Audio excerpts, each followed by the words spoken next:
Titas gas জবিও Fatullah অফিসের নেতৃত্বে নারায়ণগঞ্জ জেলা ডিসি অফিসের সহায়তায় এবং পুলিশ প্রশাসনের সহায়তায় ফতুল্লা পাগলা এলাকায় মোবাইল কোর্ট পরিচালনা করা হচ্ছে। মোবাইল কোর্টে একটি অবৈধ চুন কারখানা পাওয়া যায়। এই চুন কারখানাটি ইতিপূর্বে আমরা বেশ কয়েকবার সংযোগ বিচ্ছিন্নের চেষ্টা করেছি, কিন্তু তাদের স্থানীয় লোকজন সহ তাদের বাধার কারণে এখানে আমরা ঢুকতে পারিনি। আজকে আমরা পুলিশ প্রশাসন এবং ম্যাজিস্ট্রেট বিভাগের সহায়তায় এখানে আমরা অভিযান পরিচালনা করি। অবৈধ চুন কারখানা আমরা যতটুকু জানি পরিবেশের জন্য খুবই ক্ষতিকর, কারণ এই ধরনের চুন কারখানা সাধারণত সরকার থেকে অনুমোদন পাওয়া যায়। যাই হোক, ওনারা আমাদের এখানে অবৈধ গ্যাস লাইন ব্যবহার করেছেন। অবৈধ গ্যাস লাইনে আমাদের যে গ্যাসের ক্ষতি, প্রায় প্রতি মাসে 7 লাখ টাকার অবৈধ গ্যাস তারা খরচ হয়েছে।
ছোটন ভাই, ফুটেজ গিলি লইছিলেন?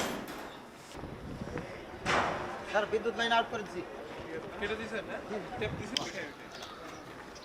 আপনারা কোনো গ্যাস টেস্ট কিছু নাই? এখন আগে বিদ্যুৎ আসছে। আমাদের গ্যাস লাইন তো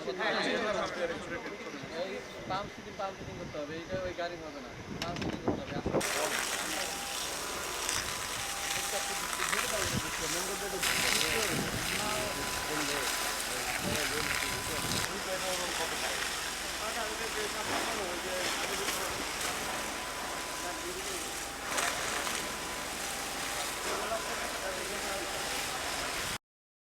আপনার কি কোনো জব এক্সপিরিয়েন্স আছে? তোর চাকরি দেখা আর আমার কপালে নেই। আমি চেষ্টা করছি, হচ্ছে না, এটা আমার দোষ।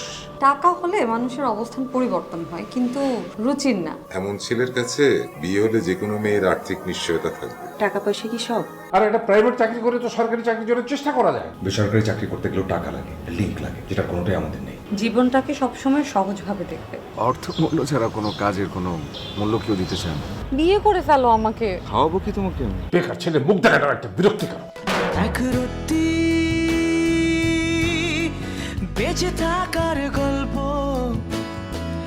আর সত্যি বন্ধুত্বের সংকল্প, সেটা অল্প অল্প করে বদলে যাচ্ছে। গল্প